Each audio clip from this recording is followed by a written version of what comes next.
আসসালামু আলাইকুম। আজকে আমরা আবার চলে এসেছি কুইজ প্রতিযোগিতা নিয়ে। আমাদের ছেলেপিলে আজকে আবার এখানে অনেক ছেলেপিলে খেলা করছে। এদের কাছে আবার প্রশ্ন করব, দেখা যাক এরা যদি উত্তর দিতে পারে এদের জন্য অনেক গিফট আছে। চলে আসো, চলে আসো, সব বাচ্চারা চলে আসো, তোমরা খেলা করতে হবে না, চলে আসো এদিকে, দেখি সব চলে আসো। তোমাদেরকে আজকে আবার প্রশ্ন করা হবে, তোমরা উত্তর দেওয়ার জন্য প্রস্তুত আছো? ঠিক আছে, আমি প্রশ্ন করব, তোমরা তোমরা যাদের জানা থাকবে প্রশ্ন তাহলে তারা হাত তুলবে, আমি দেখে নেবো তাদের মধ্যে একজনকে। ঠিক আছে, প্রশ্ন করছি তাহলে। হ্যাঁ, বলো দেখি, কোরআনের মধ্যে মোট কয়টি সূরা আছে? 114টি। আমি প্রশ্নের উত্তর দিতে বলিনি, প্রথমে হাত তুলবে, আমি যাকে ইচ্ছা তাকে ডেকে নেবো। ঠিক আছে, আচ্ছা এখন নাই, তাহলে এই প্রশ্নটা বাদ। ঠিক আছে, আচ্ছা বলো দেখি, আসমানি কয়টি কিতাব? আমি আমি আচ্ছা তুমি বলো, এদিকে আসো, এই বাচ্চারে আসো, বলো আসমানি কিতাব কয়টি? তাওরাত, ইনজিল। কয়টি জিজ্ঞাসা করেছি আমি? 4টি। 4টি। কি কি? তাওরাত, ইনজিল, জবর আর কোরআন। মাশাআল্লাহ, এ ভালো উত্তর দিয়েছে, এ উত্তর সঠিক দিয়েছে। ঠিক আছে, এর জন্য এর একটা পুরস্কার আছে, পুরস্কার আমি হাতে তুলে দিচ্ছি। ঠিক আছে, নাও তোমার জন্য এই পুরস্কারটা। সবাই খুশি তো? হাততালি দাও, একটা হাততালি দেওয়ার জন্য। ঠিক আছে, এরপর আরেকটা প্রশ্ন করি।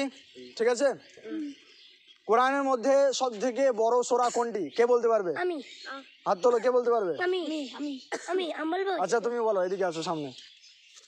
আচ্ছা বলো তুমি, কোরআনের মধ্যে সব থেকে বড় সূরা কোনটি? সূরা বাকারা। আচ্ছা, এ সঠিক উত্তর দিয়েছে, এর জন্য হাততালি হয়ে যাক একটা।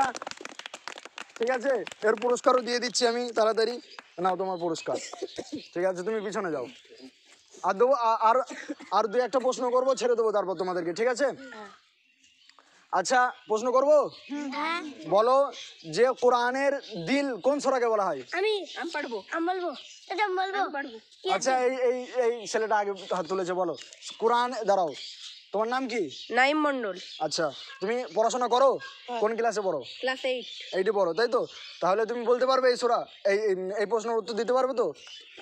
বলো দেখি, কোরআনের দিল কোন সূরাকে বলা হয়? সূরা ইয়াসিন। আচ্ছা, এও তো সঠিক উত্তর দিয়েছে, আজকে যাকে ধরছি সেই সঠিক উত্তর দিয়ে দিচ্ছে। তাহলে তোমার জন্য আজকে পুরস্কার। ঠিক আছে, হাততালি হয়ে যাক একটা। ঠিক আছে, যাও, এরপর প্রশ্ন আবার করবো। করবো, উত্তর দিতে পারবে তো?